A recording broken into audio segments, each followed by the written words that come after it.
Is on the FISA application for Carter Page. Carter Page was a one-time foreign policy advisor to the Trump campaign.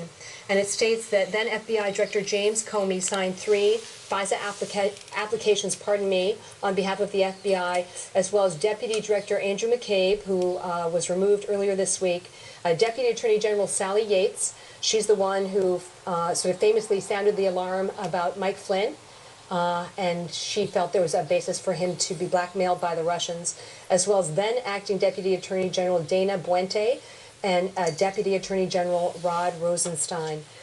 The key finding here, it says, our findings indicate that as described below, material and relevant information was omitted. And I'm going to continue here.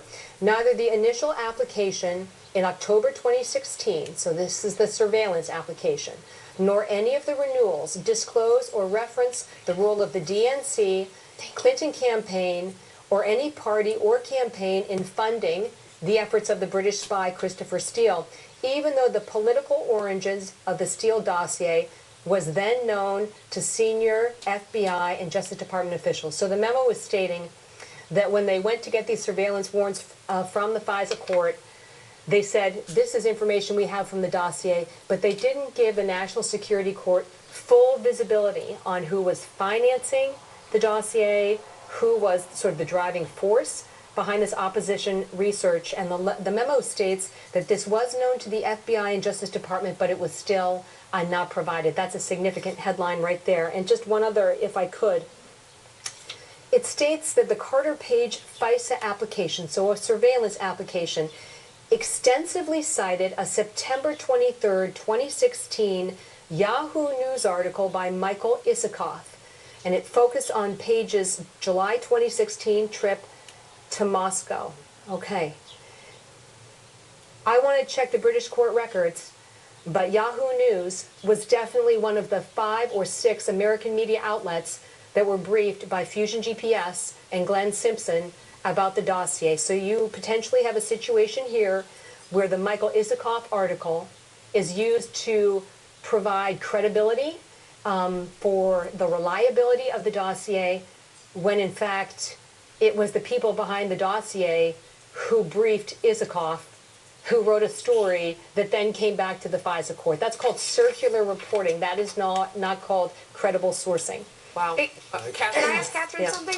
Yeah. Catherine, so I'm looking through these documents, and what we see down around number 2, they are talking about Steele, like you said, admitting that he gave information to Yahoo News, and that his numerous encounters with media violated the cardinal rule of source handling, maintaining confidentiality.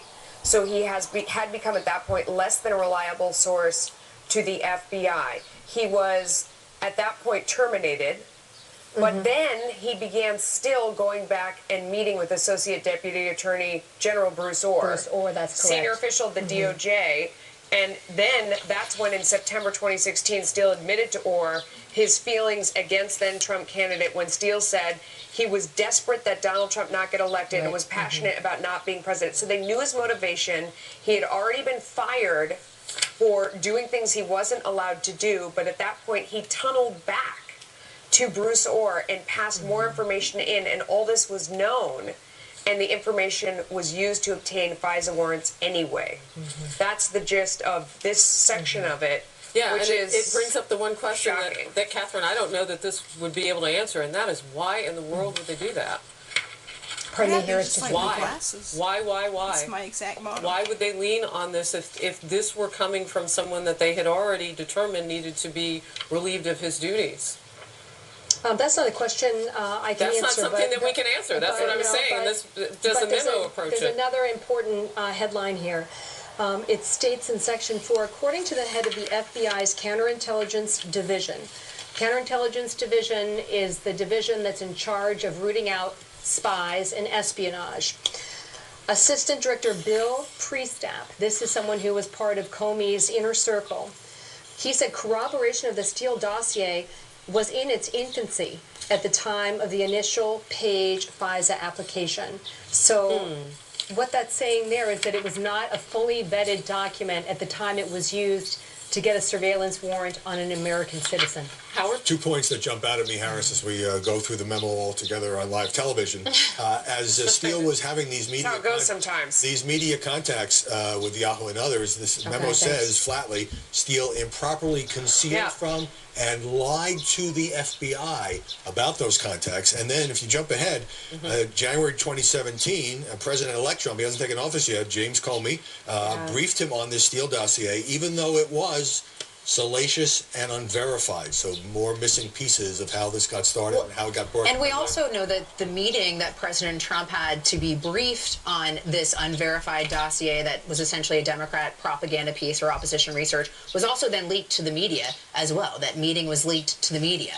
Right. So why was it leaked to the media, and why was he ever briefed on this in the first place if it was unverified and they didn't know if any of the information was true?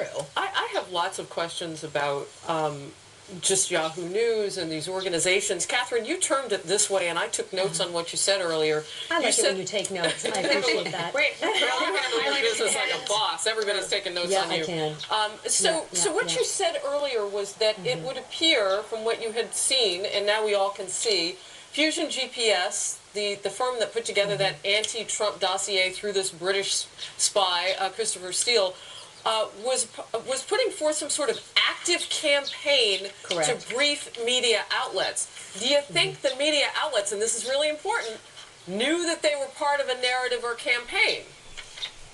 Were they just getting the information? And again, I don't know if we can get that from here, but Yahoo News is mentioned a couple of times, and I'm just wondering, did they know that they were part of this circular reporting? Well, we'll have to seek out comment from Michael Isikoff and Yahoo News about what they knew at that time.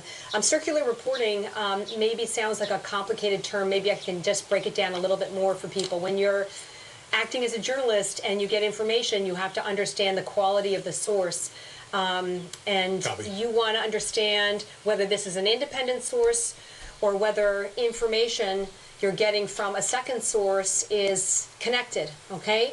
So in its simplest terms here, what you have is information about the dossier appeared to be coming from not only Steele, but also American media reports. So it looked like two separate sources, but in fact it was really the same source. Catherine, because the source was Fusion GPS. We should emphasize, and you know this, that a number of news organizations who had access to this dossier or the contents didn't report them. CNN reported on the existence of the dossier, didn't publish it. It was only BuzzFeed that actually put it out there while acknowledging, That's a great point. not knowing whether it was true or not.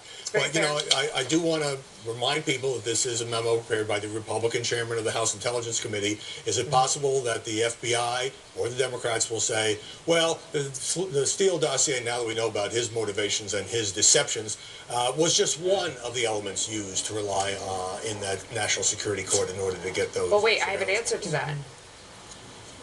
If you look down at the bottom of point 4, it says Deputy Director McCabe testified before the committee in December 2017 that no surveillance warrant would have been sought from the FISA court without the Steele dossier information. But does that mean that they hadn't, because I had always understood it that the Steele dossier played a role in this, but that they had also gotten additional sourcing to corroborate elements of the Steele dossier. He testified before the committee. Part that Catherine has pointed out from this memo was that sort of sourcing, if you will, that circular sourcing, all went back to the same place. I mean, it wasn't actually 2 or 3. Go ahead, Catherine. Let me just read from this section here. It states the Carter Page surveillance warrant, the application for it incorrectly assesses that Steele did not directly provide information to Yahoo News. Steele has admitted in British court filings, we've been following this with our investigative team, Pamela Brown and Sid Upson, the defamation suit in the British courts, that Steele met with Yahoo News and several other outlets in September of 2016 at the direction of Fusion GPS. Okay, so Catherine, you remember that, just one more thing, remember that Senator Grassley and Senator Graham sent a referral to the Justice Department on the basis that they felt that Steele had provided, had lied to federal investigators, right, a violation of 18 U.S.C. 1001. And this Republican drafted staff memo in the House lays out an argument that Steele lied about his